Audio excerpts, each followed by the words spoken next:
இப்ப நாம சந்திச்சிட்டு இருக்க போர் ரொம்ப பயங்கரமானது. ஷிகமாரு, முதல் வரிசையில நீ இன்சார்ஜா இருக்க வேண்டியது ரொம்ப ரொம்ப அவசியம். உன்னோட புத்தி கூர்மையை நம்பிதான் நான் உனக்கு இந்த பொறுப்பை கொடுக்கறேன்.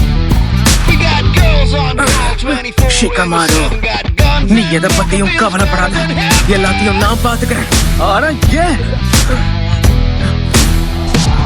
கஷ்டமான வேலை எல்லாத்தையும் என்ன நம்பி விடு. நான் என் வேலையை செய்யும் போது உன்னுடைய மூளையை பயன்படுத்தி அடுத்து என்ன பண்ணணுங்கிறத மட்டும் யோசி. இங்க இருந்து நாம தப்பிச்சா மட்டும் போதும்.